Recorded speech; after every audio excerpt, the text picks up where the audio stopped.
Okay, today we have very distinguished guest, Professor of History, David Brundage. So let me give you his wonderful background. Professor Brundage has been renowned as one of the most prominent historians on the Irish people, history, and their struggles in the US and beyond. He is also the president of Southwest Labor Studies Association. Professor David Brundage's research interrogates the intersection of labor and immigration history, with a particular focus on the Irish in the United States. Professor Brundage has published numerous books and articles. For example, he is the author of the book whose title is The Making of Western Labor Radicalism, Denver's Organized Labor Workers, 1878-1905, which was published by the University of Illinois Press. And most recently, Irish Nationalists in America, The Politics of Exile, 1798-1998, published by Oxford University Press. And it's been reviewed by numerous journals. And this book explored the long history of transnational political activism among the Irish in the United States. Professor Brundage has also contributed many important articles to multiple books and other publication outlets, including W.E.B. Du Bois and Irish Revolution, Anti-Colonial Activism in New York, 1916-1920, which appeared in the book Irish Revolution, A Global History, published in 2022. And another prominent article which appeared, which is entitled as Irish Revolution and American Empire, Frank Walsh, American Imperialism, which appeared in Ireland, 1922, Independence, Partition, Civil War, which book appeared, again, 2022. And another article is the Tale of Two Cities, exporting the Irish Revolution to Chicago and Buenos Aires, which appeared in a book entitled History Ireland, published 2019, and many, many more. Professor David Brundage also contributed articles to The Conversation, which is an independent news and commentary website produced by academics and journalists based on research on Irish history in the United States and beyond. For example, he published the article called Donald Trump and Edna Kenny Celebrate a 10th St. Patrick's Day, which was published in 2017, and also Easter Rising, 100 years on, how the Irish Revolution fired up American politics, 2016. Today, Professor Brundage talks about labor struggles in the 1960s and 1970s, and especially the relationship of rank and file workers' movements and social movement unionism to the Black freedom movement, both in its more radical and moderate wings. The talk will reflect much deeper currents of US labor history, including Irish immigrant contributions going back to the 19th and early 20th century in the United States. So this talk will be videotaped, be made available to the university community and beyond. So first, Professor Brundage will introduce himself. After that, he will respond to a set of questions students helped create. After that, we have a Q&A session where Professor Brundage responds to more general questions and have the opportunity to interact collaboratively. Now, please welcome Professor David Brundage. Thank you so much for a very kind introduction. My talk isn't going to be quite what I sent you, but your introduction was very kind, very generous. Well, thank you. So I'm a professor of history. I've been at Santa Cruz for 30 years, mostly in the community studies department, but for the last 10 years in the history department. So thank you so much for inviting me to speak to your class. I was really struggling, Hiroshi knows because we were back and forth on email, I was really struggling about, well, what do you want me to talk about exactly? Because I do have wide-ranging interests. I'm interested as you said, in labor history. I'm interested in the Black freedom movement, civil rights, post-civil rights struggles. I'm probably most expert in the history of Irish America. So I had, sort of gone like, well, what should I talk about? So when you all sent me these 8 questions, it really helped kind of focus my thinking. And so I think you'll see I respond to almost all of them. I will say that question number 3, what connections do you see between the Irish and Black freedom movements? And question number 8, in the Black freedom movement of the 60s, 70s, 80s, how did or didn't Irish groups overcome their past legacies of racism? I like your use of the word overcome there. These are questions I've been thinking about forever. And in fact, what I'm going to do in the second half of my remarks is give you my version of an article in progress that I'm working on that exactly deals with those 2 questions. So that's why it's a little bit different from what the questions were super helpful.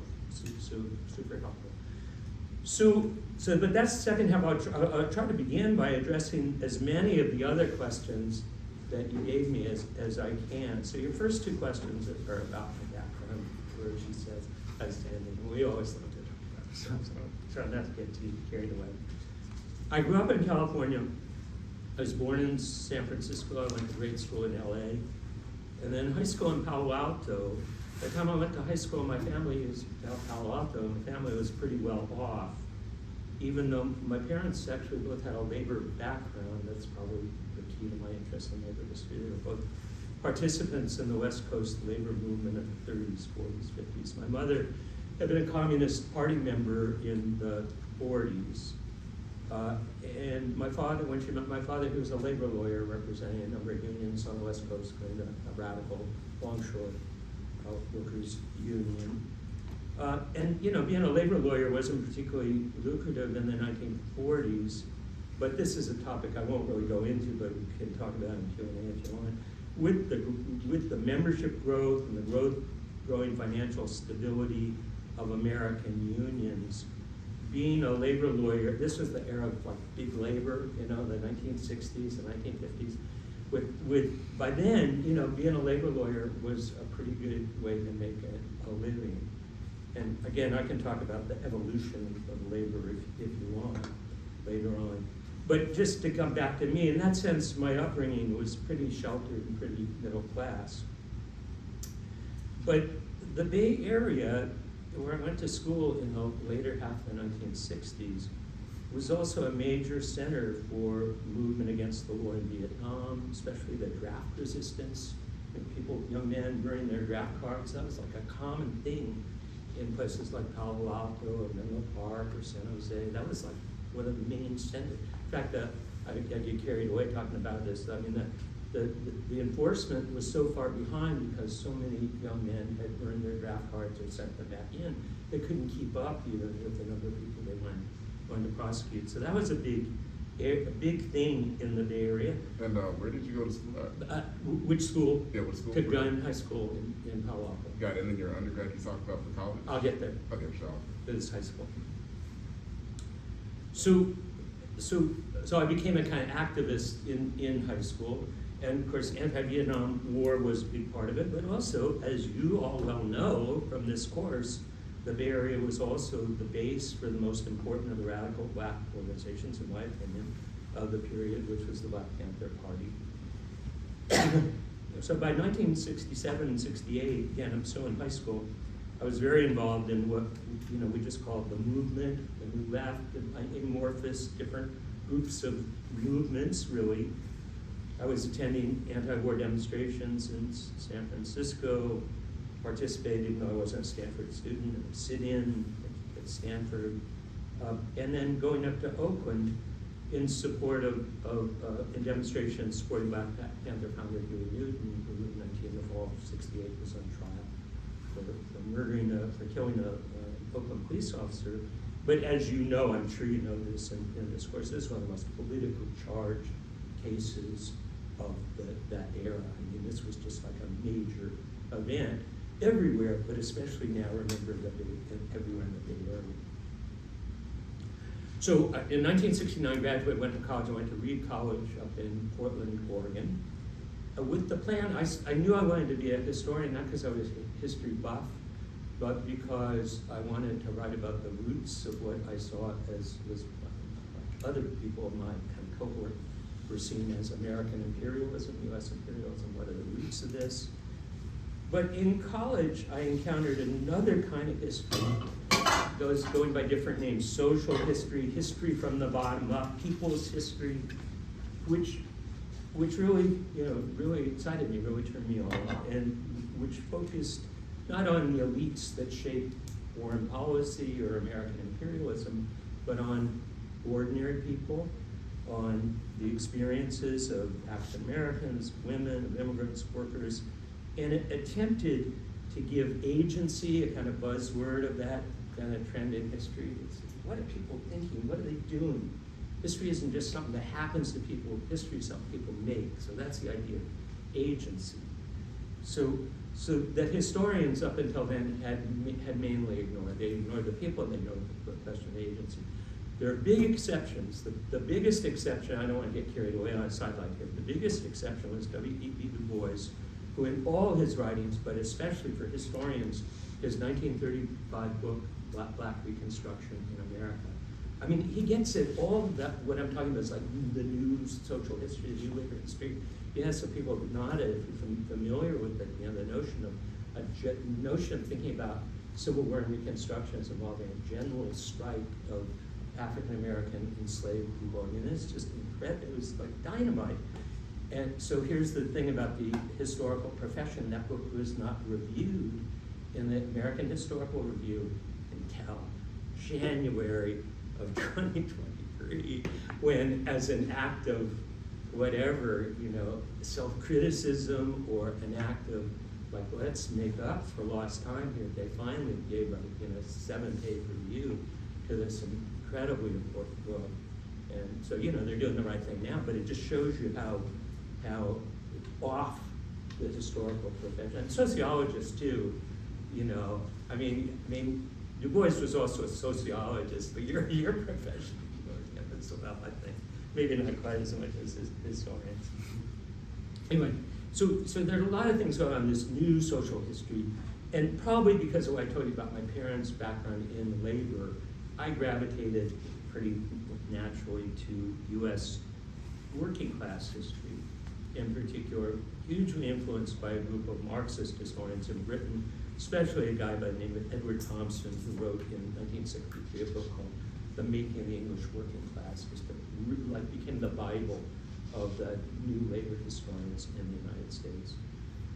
Okay, so I'm not done with the education part. I was lucky after graduating to spend a year at the University of Warwick in Britain in a comparative labor history program that Thompson had founded.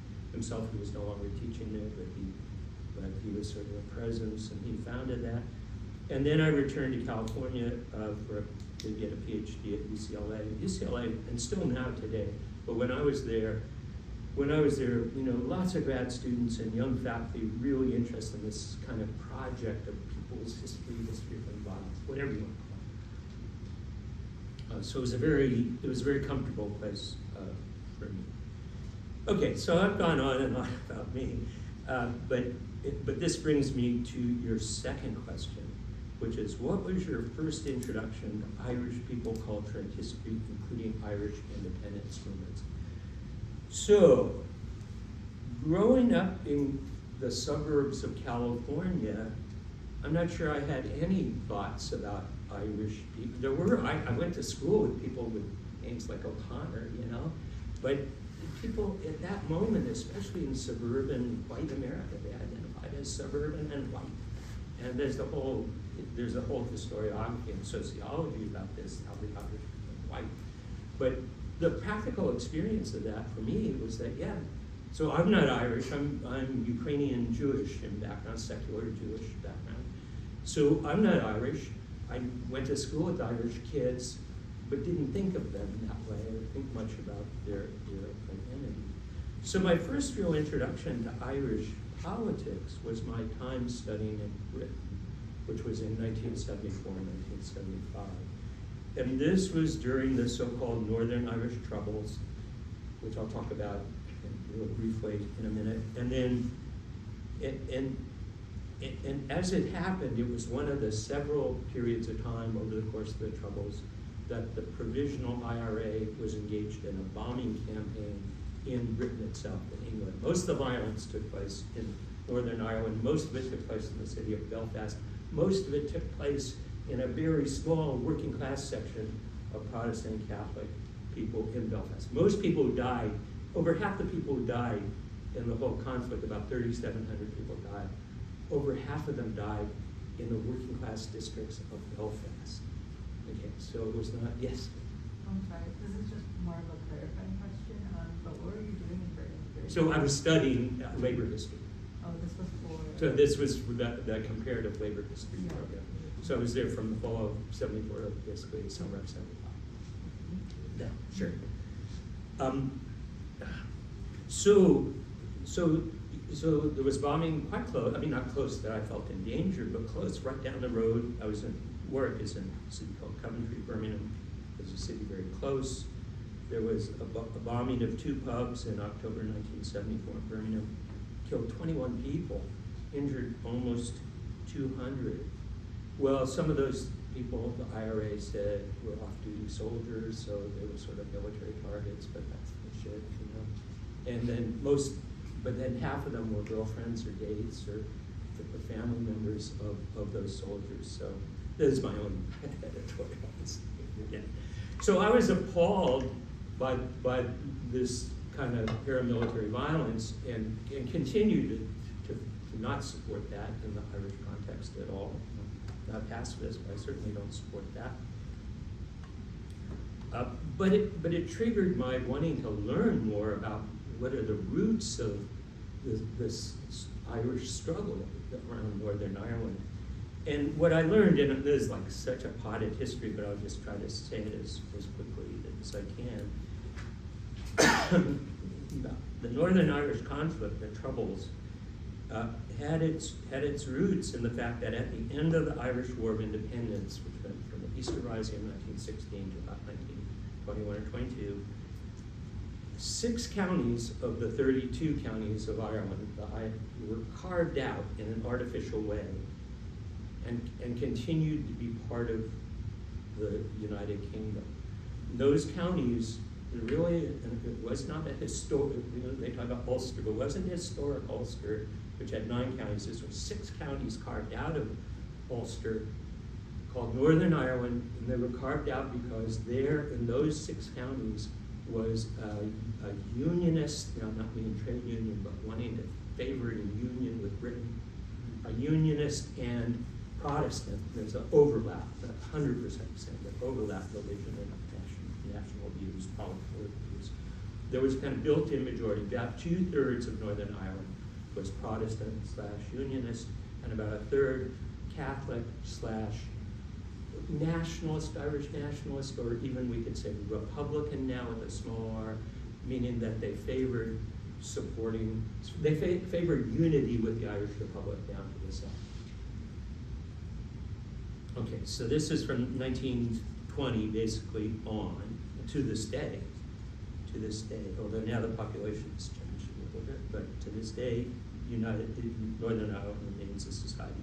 The society that merged over the course of the 20s, 30s, 40s, 50s, 60s in Northern Ireland was a deeply, deeply unequal one, structurally, systemically unequal, in which unionists, that's what I'm talking about, representing about 2/3 of the population, built political and economic institutions that systematically discriminated in jobs. Basically, Catholics worked only in unskilled jobs or didn't find jobs at all, had high rates of unemployment. In housing, especially public housing, which was doled out, which existed in fairly large numbers in Northern Ireland, but was doled out to Protestants and unionists, not to Catholics or nationalists.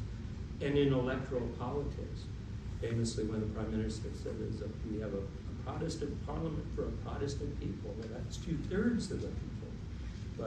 But for many in Northern Ireland, by the time we get to the 60s, among the many demands, we want jobs, we want housing, And we want the vote, we want an end to gerrymandering, which was really the game technique or other techniques that allowed this group that would have had control anyway because they're a majority of the population, but just it kind of just copper fastened this kind of rule of one group over another.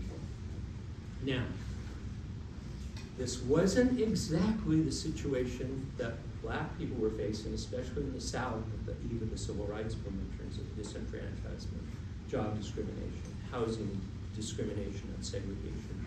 It wasn't exactly the same. No one ever said it was. But there were enough parallels that in the mid-1960s, a nonviolent Catholic civil rights movement emerged that did take direct inspiration from the black civil rights movement here in this country. So there were demonstrations, there were sit-ins, attracting many, many people and getting worldwide attention.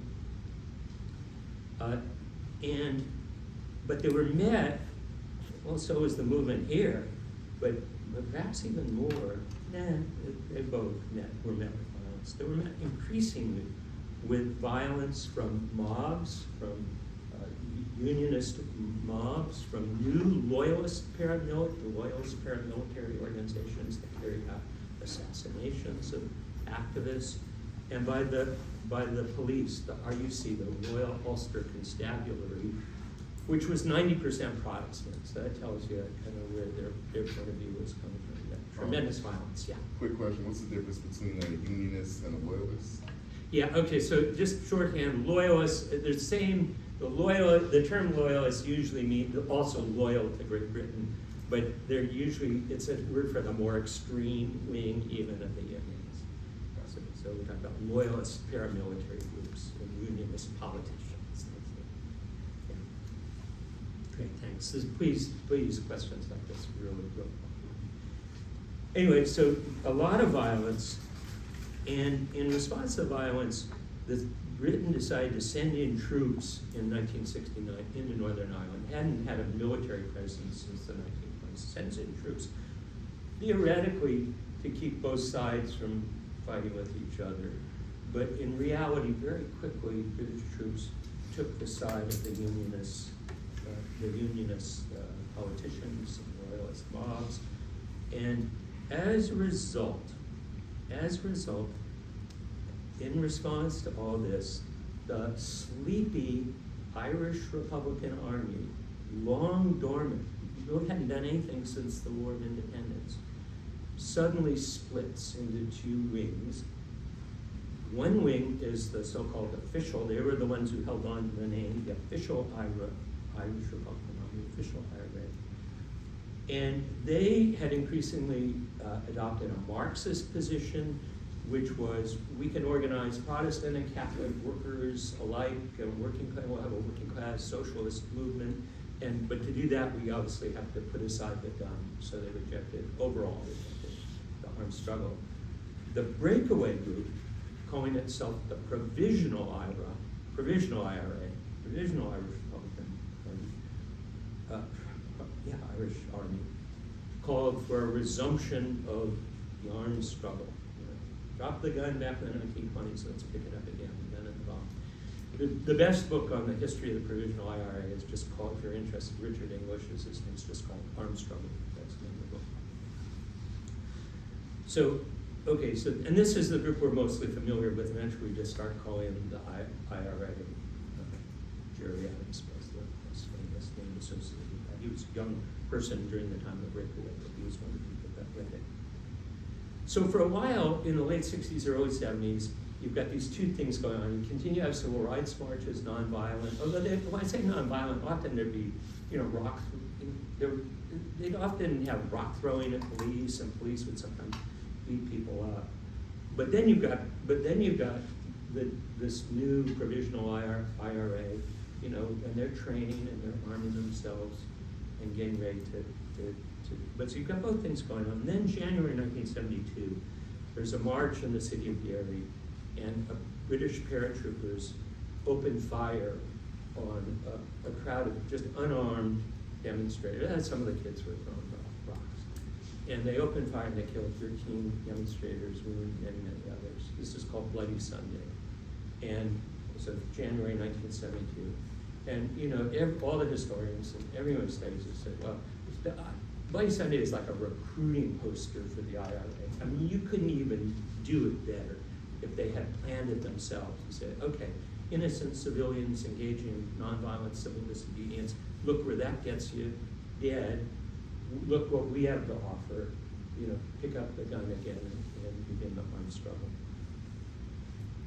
So, okay, so I'm going to come back to all this as background, but hopefully that gives you enough general kind of sense of what's going on in these years for me to then build on later on. But let me jump now to your questions number 5 and 6 about examples of cross-cultural collaboration in labor and then the effect of the Gilded Age on labor union building. I'll try to be real quick here.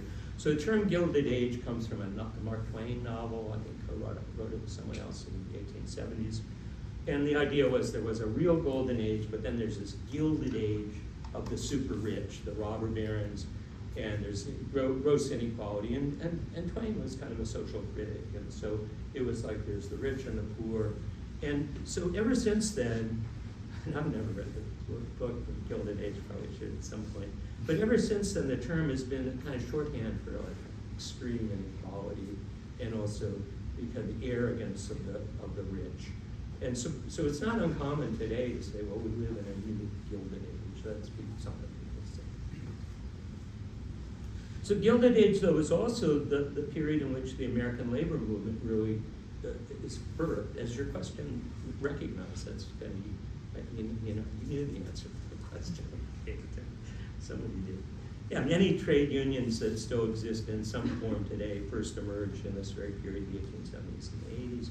And this was a period that when I was starting out as a researcher, historical researcher, the first book that Roshi mentioned, this was what I focused on, this period, and in particular an organization called the Knights of Labor, which enrolled as many as 1 million workers in the United States in the mid-1980s. So the Knights of Labor were a complicated organization, but in some ways, they were an example of the cross-cultural collaboration that your question refers to.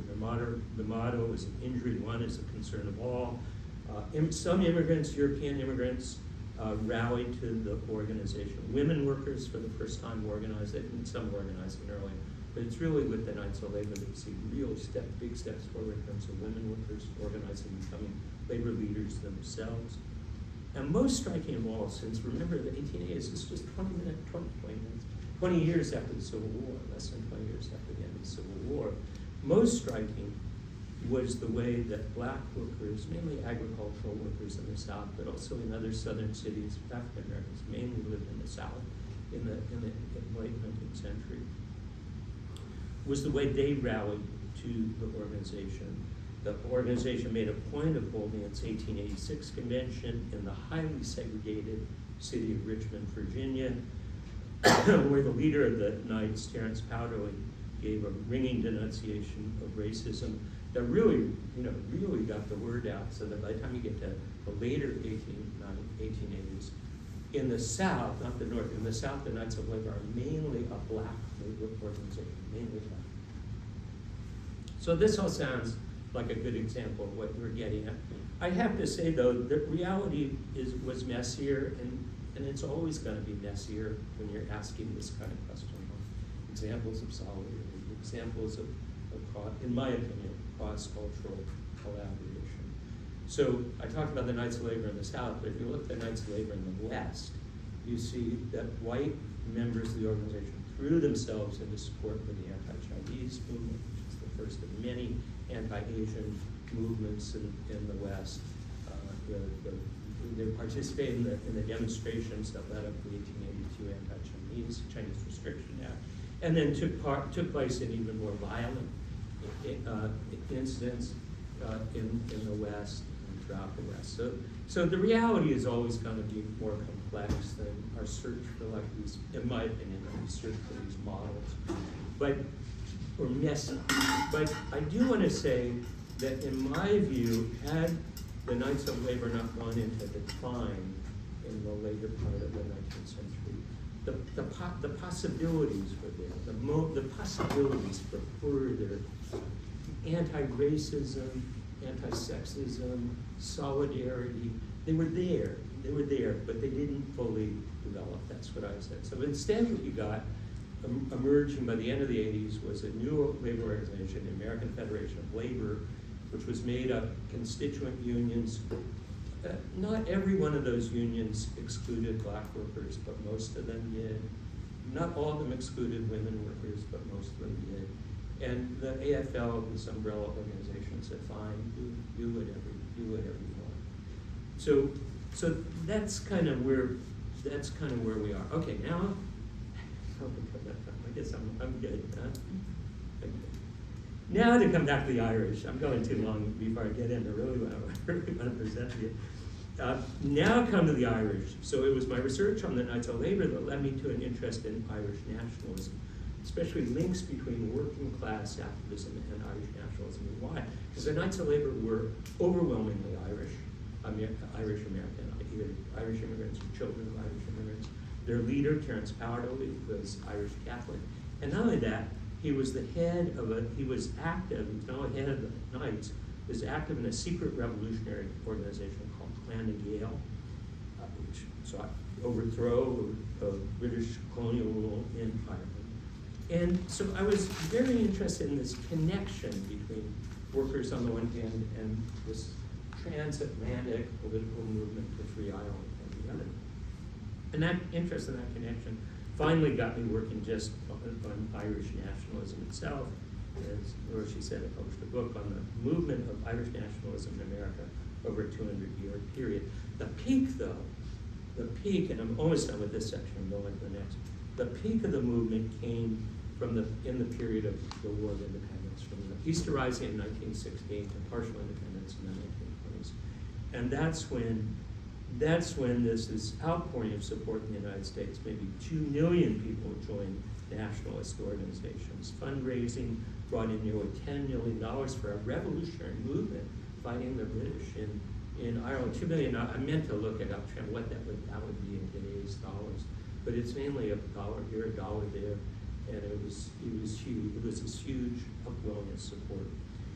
Okay, so that leads me to your question.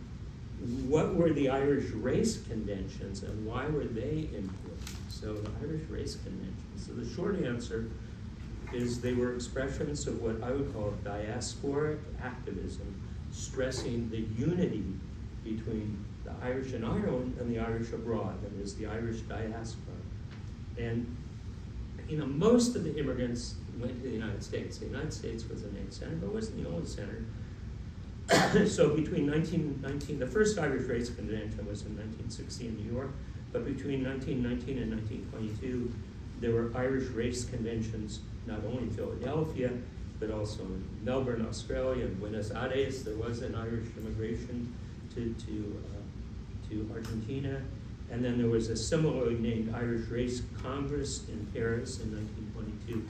Their goal, and I'm going to go on, was to invoke the global influence of the Irish diaspora as a force in support for Irish independence, connecting the global Irish to the Irish at home. Don't get hung up on the word race. They didn't mean race the way we would mean it. The closest translation would be like national identity or ethnic identity. That's really what they meant by race. But they are important. They are important as a sign that the worldwide Irish haven't forgotten the struggle. And so I find this term diasporic activism helpful. I'm going to use it again. Okay. Okie dokie. So now let me turn more formally to my ongoing research on the very two questions that you asked me about, parallels and connections between the Black Freedom Movement and Irish activism. And then the second part of that question, did Irish Americans overcome a legacy of racism that, as you rightly say, it's very real and goes back to settler colonialism, goes back to the lack of support Irish immigrants gave for abolition of slavery, goes back to some of those racially exclusive trade unions that I mentioned. So it's a very real tradition. So were they able to overcome that? And as I say, that's what my work is on. It's one of the things I'm working on right now. So what I'm gonna do now is kind of read or talk through a draft of an article. And if it gets to like, okay, you don't get what's going on, please stop me. And I will take a step back, because it's really not, it's more geared for an audience that knows some of that. But nonetheless, it's work in progress, and I super value your questions and your comments too afterwards, because I'm still in the middle of working out ideas. Okay, here we go. The impact of the American Civil Rights Movement, I told you this already, on the Northern Irish movement is very well known. John Hume was later figured in the peace, who was civil rights leader in Northern Ireland, later became active in the peace process. He won the Nobel Peace Prize right after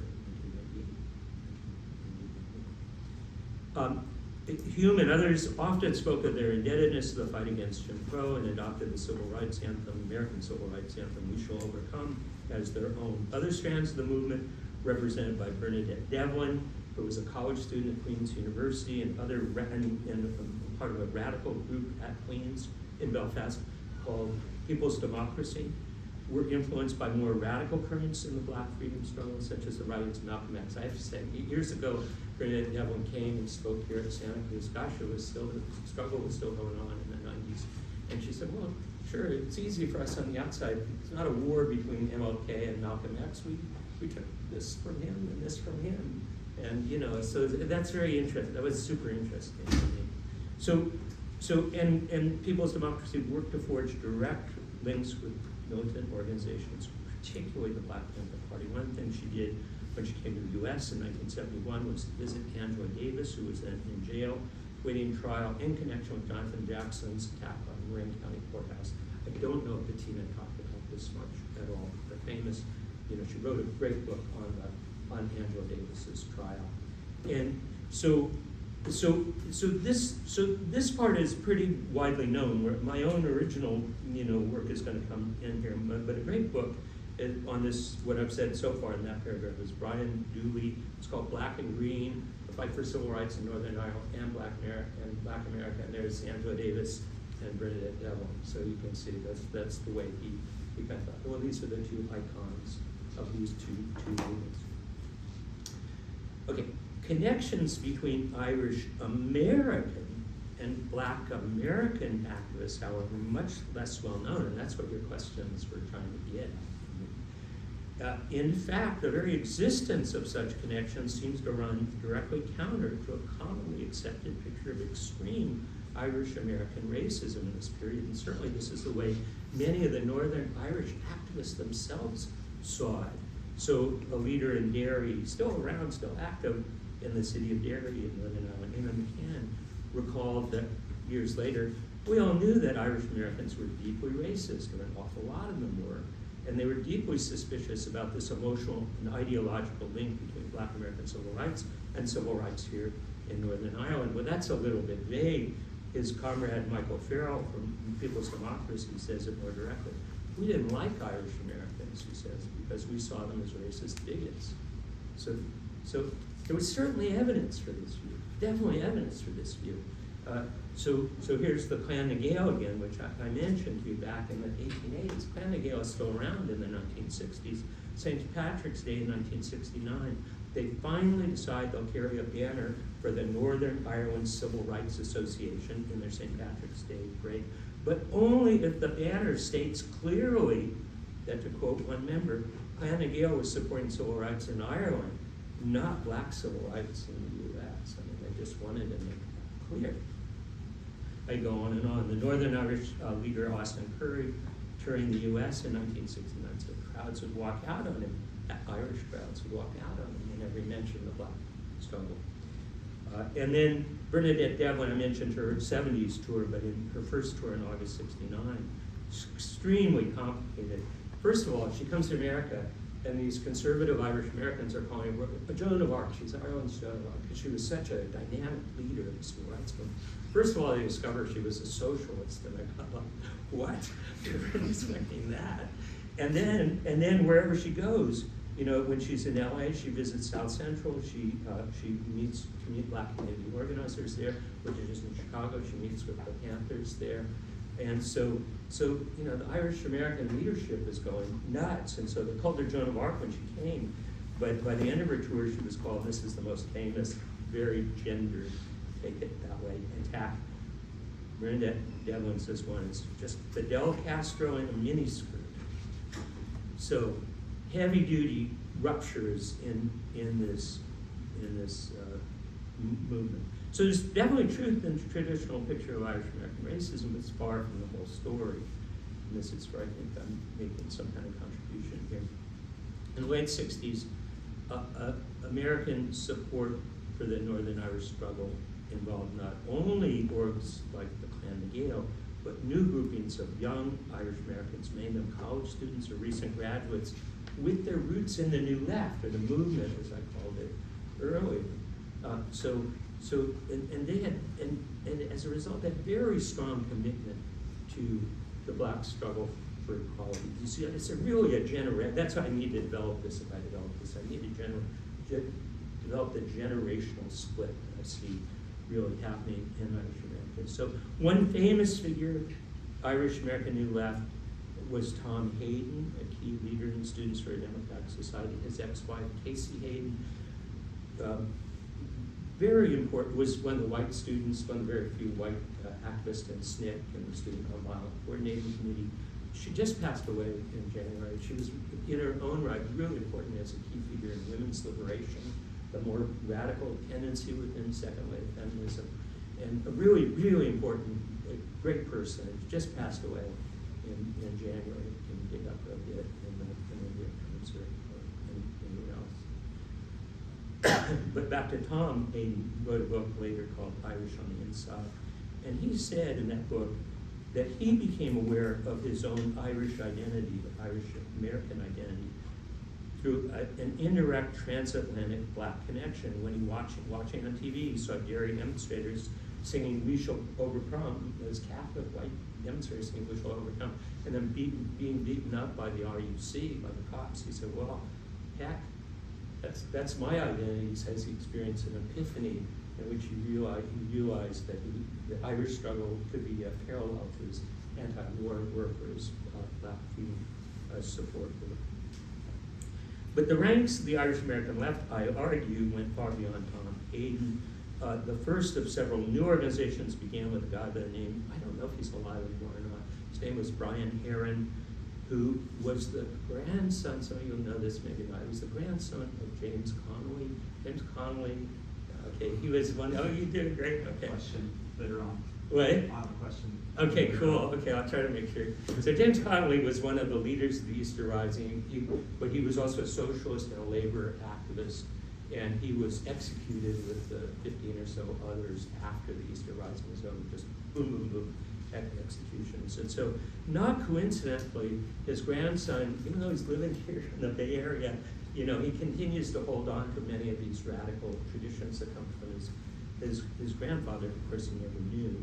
So Heron was involved in SDS, he was involved in support work for the Black Panthers, he was involved in support work for the United Farm Workers, the Audacity T-shirt, you know, famously UFW then, at like almost the peak of its influence, just about ready to win the great boycott, get its first contracts in 1969, I think they came in 70, but right at that moment, Filipino and Mexican-American workers together really shaking up things. And so Heron is son of Connolly. You know, you probably don't think of Connolly as having like roots down, you know, descendants down to the Bay Area and the UFW. Anyway, so that's what's going on here.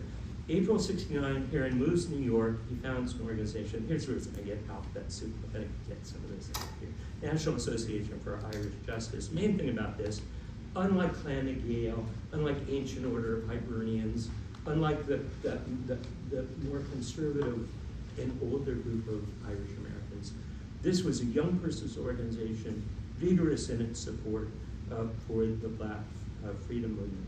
It fell apart. It was a victim to, and I don't know, Roshi, if you guys talk about this, but you know, the later 60s and early 70s in some ways is a really difficult period for the American left. I mean, Students for a Democratic Society, which I mentioned, is torn apart by two groups of Maoist, both claiming to be Maoist organizations, ripped that organization apart. The Black Panthers, the fight between Cleaver and Bobby Seale, you know, is ripping that organization apart. You've got liberals, you've got Trotskyists, you've got different wings of Maoists. You know, it's a rough period to like identify as where is the American left, even, is sort of what people say. So this little organization is a victim to that kind of chaos, but out of it comes a couple of tendencies, but the one I want to focus on is a network of clubs, and they were called the Irish Republican Clubs of North America. And again, Republican has nothing to do with the Republican Party, it's the Irish Republican. I was once an Irish guy, and he was talking to an American audience. He was saying, well, you know, there's an important wing of socialist republicanism. And the American goes, socialist republicans? What are we looking at? Am I on Mars? Anyway, so yeah, in Ireland there are socialist republicans. Anyway, the Irish Republican clubs, I'll call them the IRC, just a shorthand. The clubs eventually spread to a number of cities, Chicago, Philadelphia, Toronto, and Montreal. The IRC, now going back to the different wings in Northern Iowa, the IRC did not support the provisional IRA. They supported the Marxist official IRA, which had given up the gun in exchange for political work to organize the working class. And that's where the Irish Republican clubs landed. But they also strongly endorsed the Black freedom struggle. They condemned the war in Vietnam. They expressed solidarity with African and Latin American liberation movements. So they're broadly international. It's a fascinating group. New York was the strongest center for the IRC, but the best documentation we have is in a remarkable collection of Bay Area records donated by a San Franciscan I know pretty well by the name of Sean Prendeville. And he was active in the Irish Republican clubs. And he donated all his papers, including the FBI Freedom of Information stuff that he had gotten. I'm sure we're church about the FBI. But yeah, so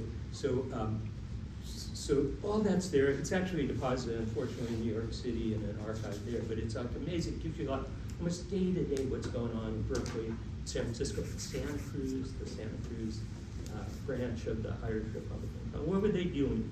So obviously they're supporting the official IRA back in Ireland, but they're also doing support work for local labor struggles in Berkeley. They're writing letters to California senators calling them to oppose apartheid in South Africa, come back to apartheid. And then making connections with Black community activists, most famously a guy by the name of Reverend Cecil Williams. Anybody in San Francisco might know Cecil Williams, retired now. But for many years, the leader of the mainly Black, not entirely Black, Glide Memorial Church in the Tenderloin in San Francisco. In 1975, the Glide opened its doors to mark a commemoration of Bloody Sunday. Bloody Sunday in Selma, which we also says Bloody Sunday. Bloody Sunday in Northern Ireland, January 1970. So there's stuff going on that's coming really out of the left, but you know, I don't want to just talk about the left because I think there's more to the story than just the left. It's the IRC probably has 500 people. They're mainly young. They're mainly left wing. But more important then was a group called NORAID, Northern Irish Aid, which was conservative politically, but militant in terms of the armed struggle. So money was going directly from NORAID to buy guns for the IRA, for the provisionals. But at the same time, NORAID had no position on the Black freedom struggle. But this is a moment, now we're going into the mid-1970s, when people really thought that the armed struggle was going to win, that the British were going to be kicked out once and for all of Northern Ireland, and there would be unity. Of course, we're still many decades later, and it hasn't happened yet. But that's what people really, really thought. But what happens is that two important developments provoke a kind of shift in thinking. So one is a development in Ireland itself, and one is development here in the US, but really international. So development number one is that the IRA and its political wing, Sinn Féin, it's called, begin to say this is dead end. We've got Armalites from kind of gun related to American guns used in Vietnam. Armalites from America. At one point, the Gaddafi regime is giving the IRA plastic explosives, but they don't seem to be able to drive the British out. They're staying. They're not driving them out. And at the same time, the British, and this has all been documented by Amnesty International and European human rights courts, they're using torture, shoot-to-kill policies in the streets of Northern Ireland. They do away with jury trials for terrorist crimes, and they can't. So they're throwing people behind bars constantly or killing them dead, and they're not able to defeat the IRA. So what happens is that both sides begin to say, you know, maybe there's a better way, and this is the origins of the peace process that eventually does the Good Friday Agreement. Yeah, do you want to ask a question now? That's the Good Friday. It's one of, there's many steps to it. It's fascinating. The many steps, the hunger strike of 81 are huge. But yeah, it's when Sinn Féin says, well, we can win elections, we don't just have to use guns. That's one of the keys. And then there are all sorts of, it's complicated but totally interesting. But this is one of them. You can't win. Neither side can win. That's really what they both do. So that's one thing that's going on. And now give me a time check here. Like, That's fine. oh, it's not okay. The other thing that's happening is back in the United States, but it's really global. And that's the stepping up of the struggle against apartheid in South Africa. Now, how is this going to fit in? You'll see it in a minute. Of course, apartheid had been in existence for a long time in South Africa. And the fight against it, especially among Black Americans, had been going on for a long time. But in the 80s, things really step up to a new level. And that's with something called the Free South Africa movement, which began with the arrest of 3 important Black leaders. I mentioned their names: Randall Robinson, who was president of an org called Trans-Africa, a congressperson by the name of Walter Fauntleroy, and an intellectual Black historian by the name of Mary Frances Berry.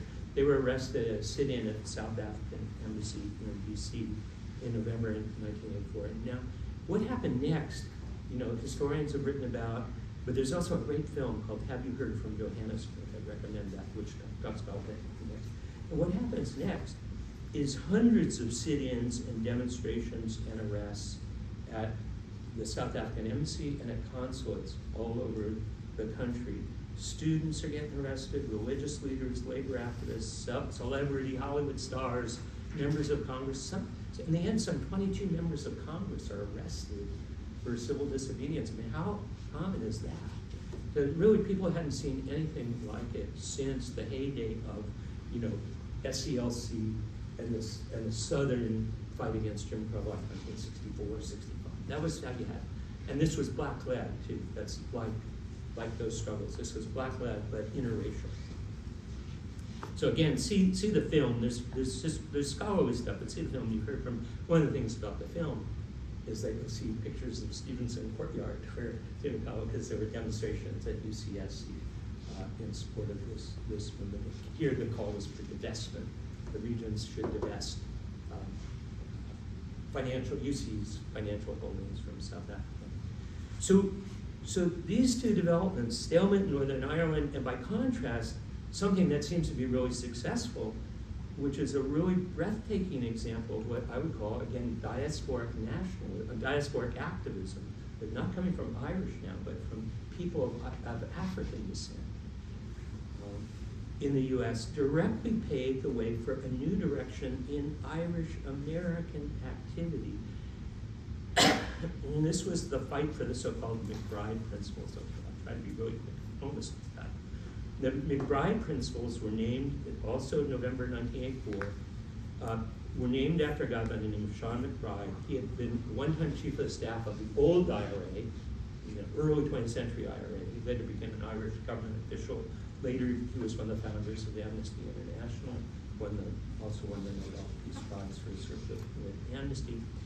But in the 1980s, he proposes to focus on fair employment for Catholics in Northern Ireland, and he calls for U.S. investors, big corporations, but also pension funds in cities and states, to embrace the McBride principles, which would involve pledging to increase the number of Catholics in good jobs and supervisory jobs, induce training programs for Catholic employees. So he's really trying to deal with the job discrimination part through the McBride principles. By 1990, and this movement takes off. By 1993, 13 states had endorsed the principles, along with a large number of cities, ranging in size, and I would definitely say this in the article, ranging size from New York to Santa Cruz, which was the smallest, and which still, so far as I know, the support for the McBride principle is still on the books somewhere in City Hall in Santa Cruz. Okay, so there are lots of links between the South African struggle and the McBride principles struggle, and some of which I don't want to go into. I go into a little bit. So they're partly modeled on something that were called the Sullivan principles, which were introduced by Reverend Leon Sullivan, who was a black activist in Detroit, and came up with similar things. He said this will help the South African situation. It was voluntary, it wasn't very strong. By the mid-1980s, even Sullivan himself said, too moderate, too voluntary. We need total divestment from South Africa. And again, the movement embraces that, using mass civil disobedience to confront Reagan and then the first Bush administration. They would call it something called constructive engagement with South African movement, saying, forget that. We need to just divest, and that will sanctions, right? Sanctions, and that would be the trip. Okay, so there's stuff going on in the streets and sit-ins, but there's also stuff going on in Capitol Hill, especially led by the increasingly effective Congressional Black Caucus. So I'm moving way beyond the left here. You see, I'm moving more into the mainstream, but the origins are really in these things that happened in the left earlier. So the Congressional Black Caucus, which works to transform U.S. foreign policy towards Southern Africa, you got to study this here. It's so interesting. They passed something that says cut off investment in South Africa. They passed that in 1986 in Congress, both houses. Ronald Reagan vetoes it, and damn it, the Congress overrides the veto, and U.S. cuts. Well, that's mainly the Congressional Black Caucus and its allies doing that. So they're getting very effective in this more, wheeling political way. Very exciting. So it's not surprising, because one of the outgrowths of the Black freedom movement, this wasn't the goal, but it was one of the big side effects, was something we see around us all today, which is the emergence of Black electoral political leaders in Congress, in mayors of big cities, President of the United States, Vice President of the United States.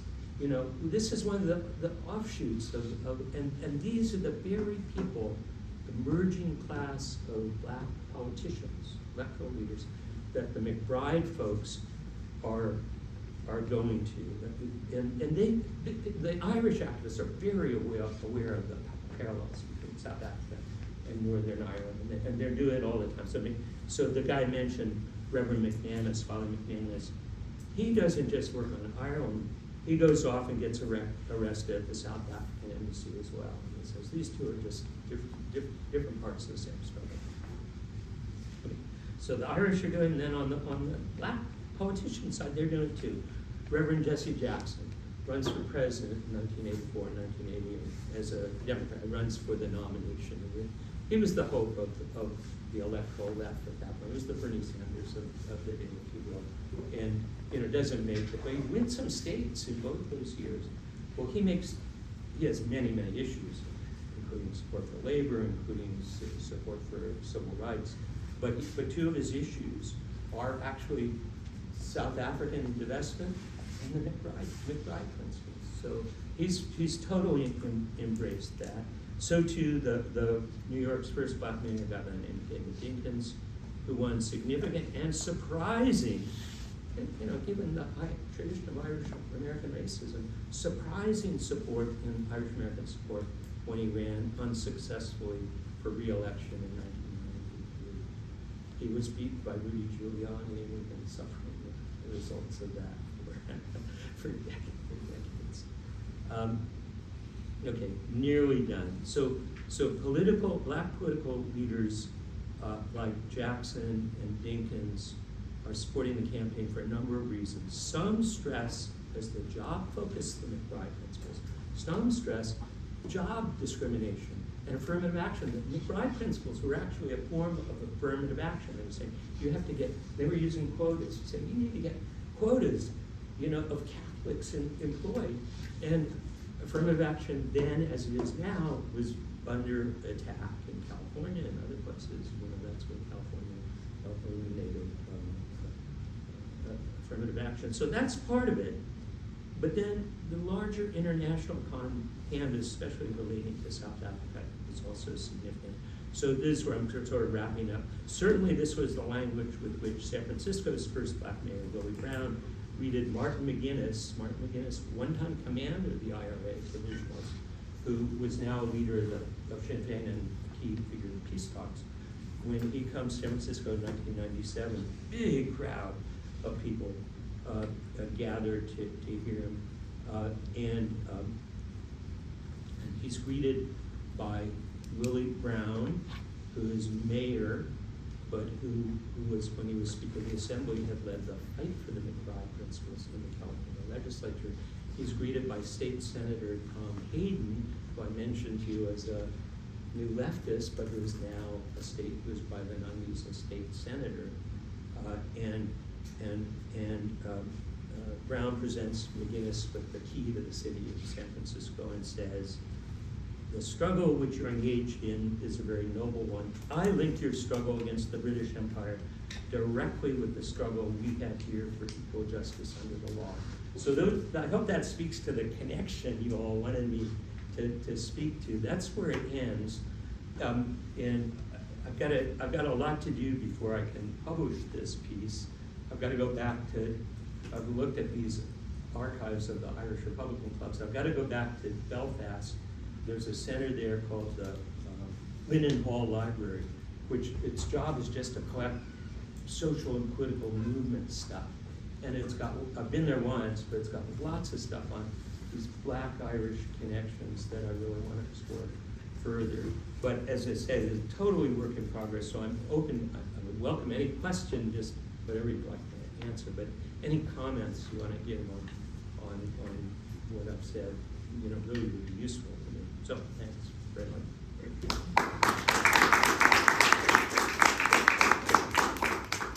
Thank you, David. So we're just gonna go to the overall questions for everybody else. Sure, the questions were great, thank you. Yeah, I can see your. This is about James O'Connelly. So I actually recently visited Ireland last year in the spring, and it's so interesting to see pictures of him and other members that were executed that day in the Easter Rising. Really big kind of like murals around the Dublin train station, which I think was like just so crazy to see in itself. So I was kind of wondering just if you had anything to share about James O'Connelly's significance, both to what he was doing in his time period with socialism, and like you were saying earlier about Republican socialists. That's who I thought of immediately. When you said Republican socialist, James O'Connelly. Yeah. And what significance his legacy might hold for us today. Yeah. I'm thinking about, divesting, also like Irish people divesting or trying to decolonize from the UK. Yeah. I think right now, Sinn Féin is still trying to do some of that work. Yeah, well, Sinn Féin honors Connolly like other leaders of the Easter Rising, but so Sinn Féin is kind of what we would say is social in its domestic policies, like a social democratic kind of party. It's not. Connolly was a real socialist. I mean, he really wanted to abolish capitalism altogether. And I would say, you find his legacy in that way in different parts of the international left. So some of the left-wing union activists who built the CIO, the labor industrial unions in the 1930s, some of them knew Connolly and felt like, well, like the head of the Transport Workers Union, Irish American by the name of Quill, he used to have on a picture in his office, he got a picture of Abraham Lincoln, a picture of Baines Connolly. So yeah, people, but you know, I think Connolly himself would have been very disappointed in Ireland, in the Republic of Ireland. He would have been disappointed that capitalism was, you know, I think it's correct. He would have been disappointed that capitalism was still around, you know, 100 years after his death.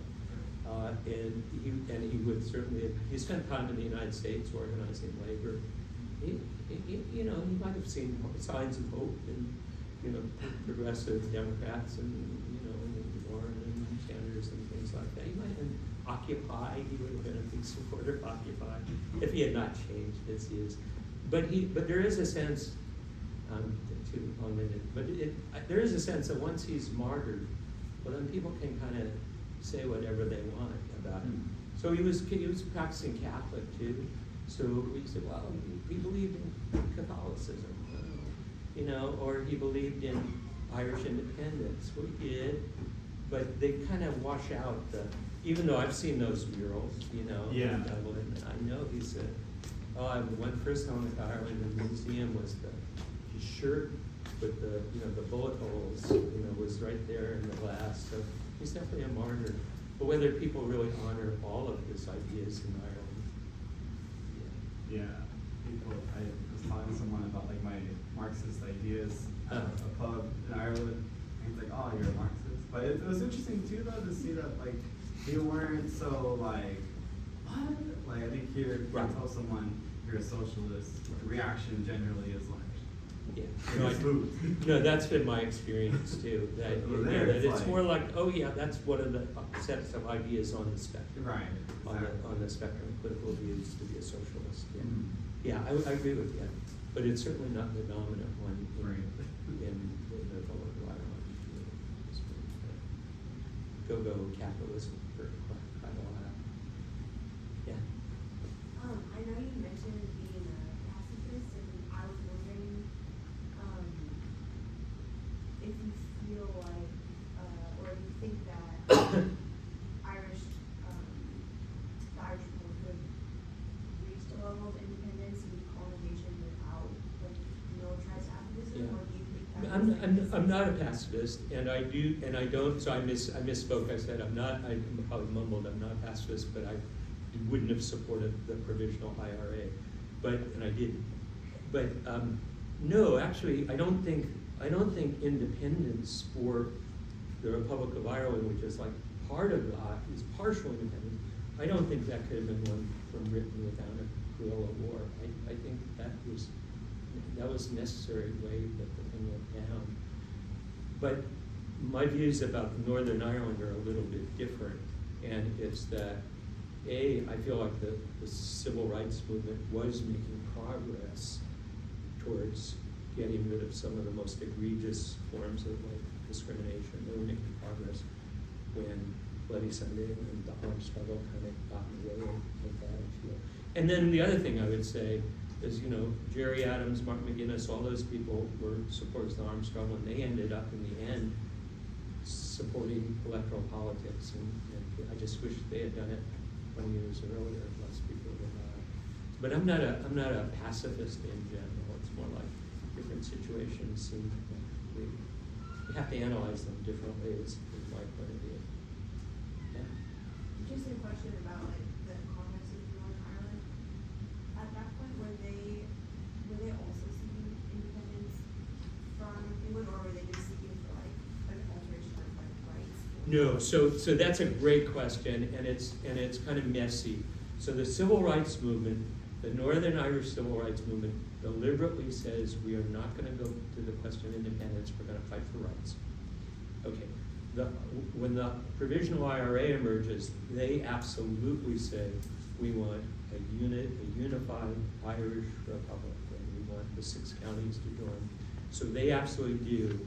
and Sinn Féin's position today, political wing of IRA, is that we still want that, only we're going to achieve it through democratic electoral means along the provisions of the 1998 Good Friday Agreement.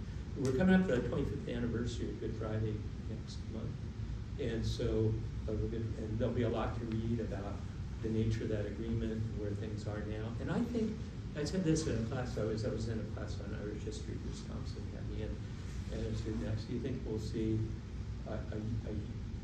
you think we'll see an Irish Republic, a unified Irish Republic in our lifetimes? And I actually do. I mean, maybe not in my lifetime, but it wouldn't surprise me at all in 10 years we do see that achieved through the democratic processes that are on the books. I think that's really possible. And I think it would be good. It would be good.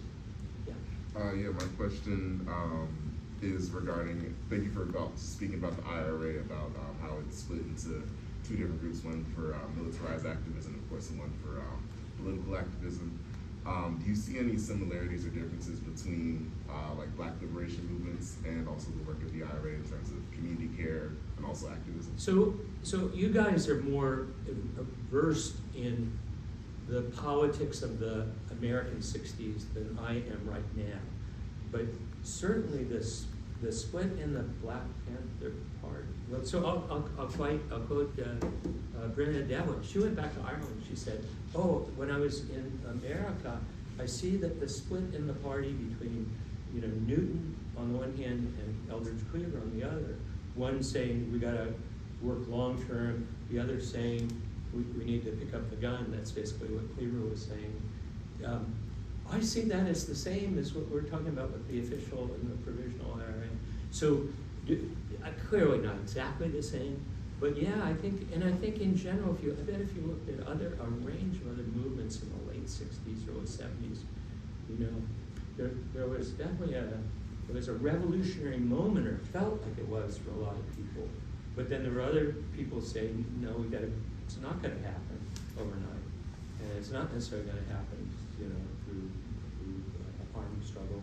And that's what, so like when Bobby Seale runs for mayor of Oakland, that's kind of, well, Stan Oden, did he speak in your class, or is he going? Yes, he did. So, yeah, so he talks about, and other people talk about, Black Panthers going into this kind of survival mode, which is also about political action, electoral action. But then you've got Cleaver in Algeria, very seasoned Cuba and Algeria, he says, weaklings, you need to pick up the gun. And Cleaver, he ends up coming back to the United States, he becomes a Republican, an American Republican, a right-wing Republican. He runs for governor of California as a Republican. So, I don't know. That's castigating him in a way I probably shouldn't, because his position has support in the party. And so the long-winded answer is, I think it's going on in the Palestinian movement between organizations that are seeking, that God knows where it is now, but certainly when you get the Oslo framework in the 90s, those were folks in the Palestinian movement who were seeing the need for negotiation, the need for long term. And then you have people who said, the Israelis will never give up without violence. So I think it's a trend, lots of movements, lots of places, but I think especially in the late 60s, early 70s. Yeah. Just speaking on both of these things, like militarization, the split, and everything that's happened, in the context of today, and especially like following like the murder of George Floyd and the BLM movement, we're seeing like another kind of pickup of like a split between political and like arms. Well, now I'm going to just say what I hope, and I hope not. I hope that the movement for police reform continues to be militant and activist, and I know that will involve street conflict, to be sure. Yeah. But I hope, and I don't know if you've been following this case in Atlanta, where people are being charged with domestic terrorism for basically extreme protest. you know, around this new Atlanta police, very militarized Atlanta police operation. And, you know, guy from the Southern Poverty Law Center is charged with domestic terrorism. And someone from the National Lawyers Guild is being charged with domestic terrorism. That's not domestic terrorism. That's a very militant demonstration. That's really different from, you know, from what Jerry Adams was saying in 1969, or what Cleaver was saying. It's really different. That's militant activism, which is bound to cause. It's just, how can you not, in the anger since Floyd's murder and subsequent murders, how could you not have that? You know, Martin Luther King said it himself. You know, he said, totally mangled quote, but he said, you know, I oppose violence, but I'd rather people were active, even in violent ways, than inactive, than apathetic. I'd rather people were out in the streets doing something, you know, if it wasn't exactly the way I would like it to go now. And Gandhi says similar things. So, I mean, I think that's, but yeah, this Atlanta thing, you gotta follow that. That's creepy what they're doing. And of course, they're building on what I think really can be seen as domestic terrorism, you know, coming from the right. But they're trying to get basically human rights activists with this charge. It's horrifying. So, yeah. I guess my question, I know that you know, religion can be very useful in terms of community activism, and also kind of just building community together. How is, I guess, from you seeing in your research, probably mostly in the modern era probably, but I guess the push for LGBTQ plus rights in terms of Ireland, how that could like look across across the diaspora for Ireland. It's a hard question. And I try to study religion because I know it's important, but I'm very secular myself, and so my wife was raised Catholic, I mean, she is a practicing Catholic. She always says, you don't really don't get religion. And I think there's some level of that's true, but it varies. I mean, certainly if you think about the African American freedom movement, you know, religion, the church are the places where the organizing took place, you know, places where people go back to, you know, in the days of slavery, you didn't have churches, but you had, you know, many of the leaders in slave revolts are people, you know, who believe they're acting with God on their side. So religion is super important, but I tell you, when you look at Ireland, which is, so far as I know, the only country that has voted in an election for marriage equality, right? The only place where it's come by a popular move. The Catholic Church just stayed out of it. They knew that, because their position was not to support it, but they just, you know, there's, so I don't know. I mean, religion is really, I mean, it's, you know, it can be progressive, it can be community building, it can be divisive, it can be right wing. You know, I'm not, my wife, bring her in, she can more subtlety about religion than I can. But so just to clarify, with when you were talking about Ireland pushing for marriage equality, you were saying that was mostly, I guess, a push by just basically folks, young secular, people, by non-secular LGBT folks, and by their allies, and it was a swell of support. And I think it won in every county except 2. And then they did the same thing with abortion rights too. That's again not been done by vote. So and both issues that, and if you spent time in Ireland, you know, the population is no longer following the teachings of the Catholic Church on either of those issues.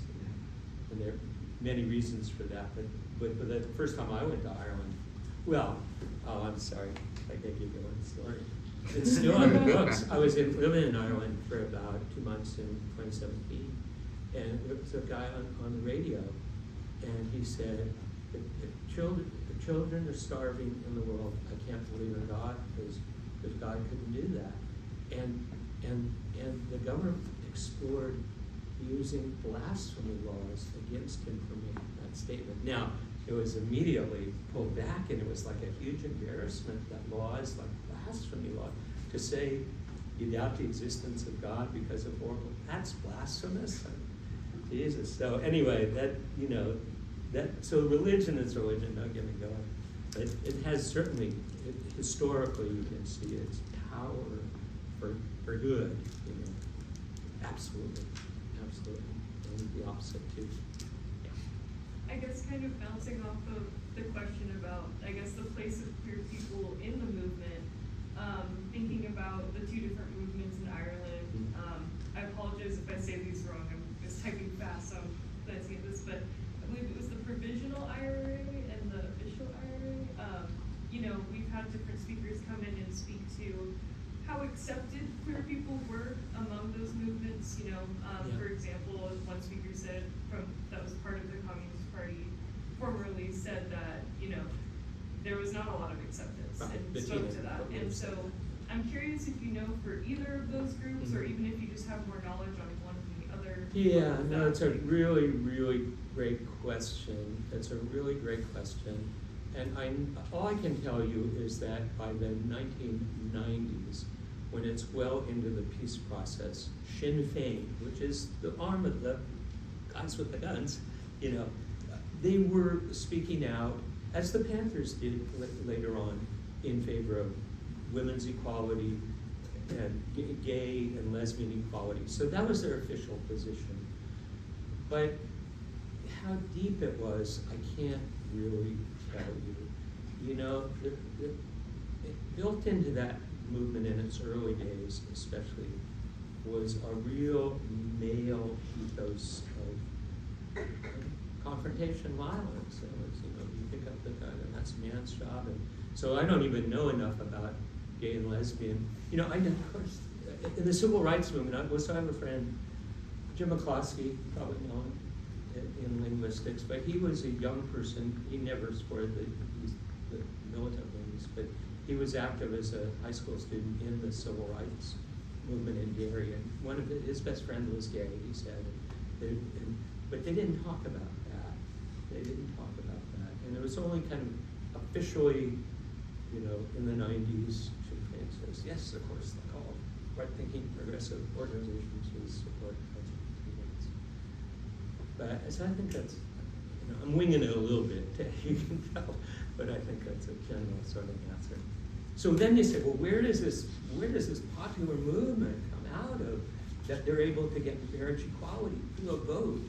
And I have to say, I just don't know the origins of that, but somebody should write a good study of how you get from a conservative Catholic country, you know, really conservative in a lot of ways, to those two votes, both on the other side, abortion and gay marriage. Both.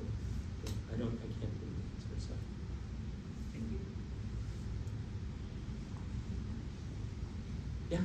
Sorry, not necessarily a question, but more of like a building thought. I'm just kind of like interested in the fact that like Irish Americans here in the U.S.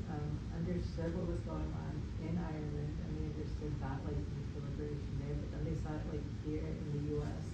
with like Black Americans, and then like there was like a really big disconnect there. And I feel like I was kind of like able to narrow it down to like it being white supremacy, since like they were so able to like, they were able to kind of like assimilate into whiteness here in the US. So that's kind of like what sustained them and kind of created that disconnect. Yeah. Or so now I'm just like, in order for like liberation to happen here in the US, I guess, is it just kind of like an abolishment of white supremacy? Is that kind of what we're... Sure, I mean, that's what I think that those people who were the most radical, and I think on this question the most correct, are called to the abolition, in the famous book, Abolition of the White Race, abolition of whiteness as a category of superiority, abolishment of white supremacy. It's another way of saying the same thing. Sure, that is the position. So I don't know if I was answering your question, but it's just my own kind of reflection on what you said. But you know, people can have too much. Oh, sure. My ancestors left Ireland; they were oppressed, and so those people in Ireland should be free. But I don't necessarily support immigrant rights, for instance, even though I come from a family of immigrants, you know, I don't necessarily support open borders or anything like that.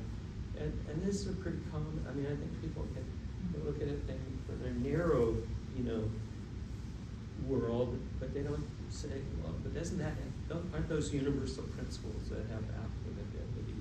So I don't know who was first here, but we one way it comes to.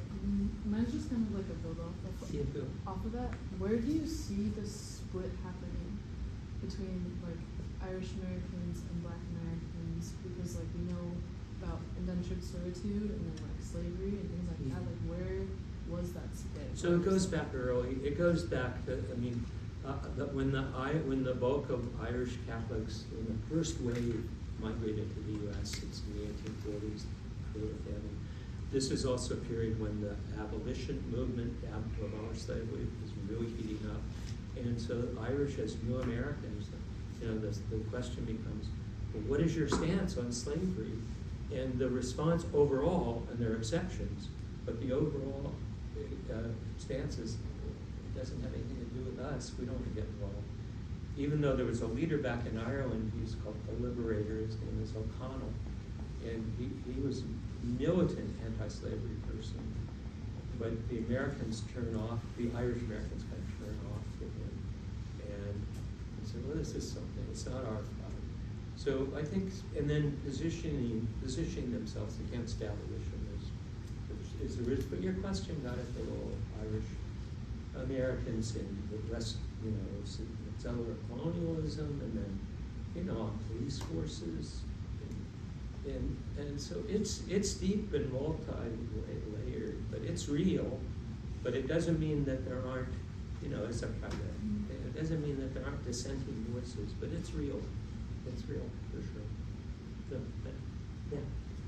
I was just gonna ask, like, kind of building on that also, like, I was reading some of the Pro papers where there's like dissent planted between the Black Panther Party in New York and different Jewish organizations, like anonymous letters that were sent that like the Black Panther Party seemed opposed to Jewish organizations and stuff. And I was curious if that was something that happened at all with Irish Catholics, like if that dissent was so Yeah. as well. It's a great question.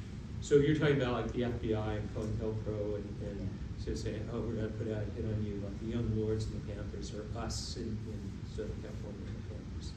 So did that stuff go on? I don't know, but it would not surprise me because the same FBI under J. Edgar Hoover that was so much at war with the Panthers was also keeping tabs on different wings of the Irish American support movement. So it would not surprise me that the same kind of dirty tricks that we did that went on. But I've not looked at, and I have looked at some of these FBI records that Sean Grenville created, but I didn't learn anything about that in those. It's more just like, watch out for these people, you know. And, you know, it's part of John Lennon and Yoko Ono for a while got involved. They were involved in a lot of political stuff, but they got involved in Norway, actually, and the original IRA. And Hoover that was part of the file that the FBI was building in Fort Leonard. So. Okay, one last burning question before we dismiss the class. Anybody? Okay, thank you very much. Well, these are great questions. Thank you so much. It was a great conversation. Yeah. Okay, please give a round of applause.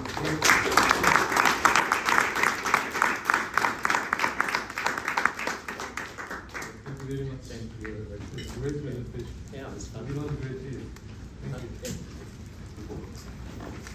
Okay.